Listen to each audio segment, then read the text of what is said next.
I'm Amy Cherry. This local news is a service of Flagler County's Toyota dealer, Beaver Toyota, here to wow ya. A Palm Coast man faces rape charges. Police arrested 27-year-old Michael Bruns after they say he sexually assaulted a 29-year-old Jacksonville woman last month as she cried, begging him to stop.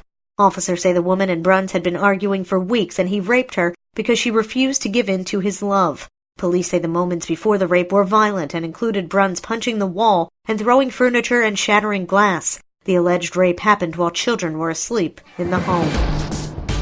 After the success of an inaugural technology-focused event, the question now is, will it become an annual gathering? John Arking takes a look. Dozens of tech experts and computer whizzes from across the country came together earlier this month for the first ever Tech Beach Hackathon, a 24-hour event in which teams and individuals competed to solve healthcare-related challenges posed by leaders and others in Palm Coast. At stake was a $6,000 grand prize connected to challenges faced by Advent Health and other hospitals, including how to streamline patients' understanding of their care, create systems or devices that would assist with monitoring patients' health and or incentivize healthy behavior, or help patients find lower-cost treatment options.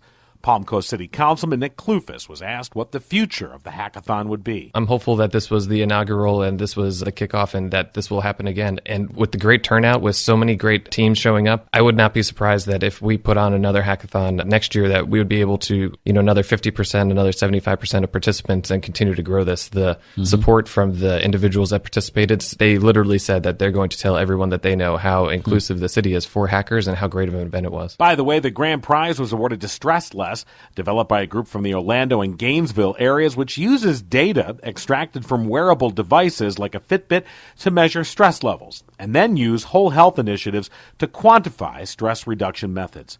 The application was praised by Advent Health Palm Coast COO Wally Diakino, who said he was excited to see what the results would be once they paired up the app's developers with his team. From the WNZF Newsroom, I'm John Arking.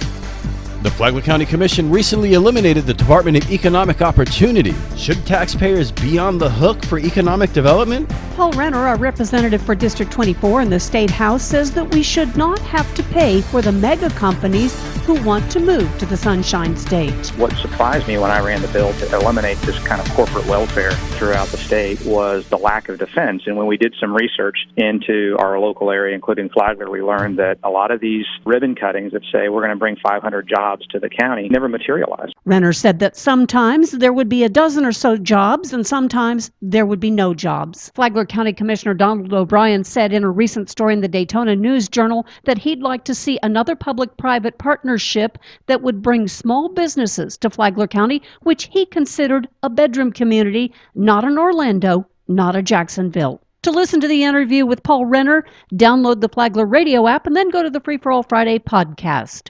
Tomorrow, Renner talks about the current House session and teachers. From the WNZF Newsroom, I'm Deb Albertson.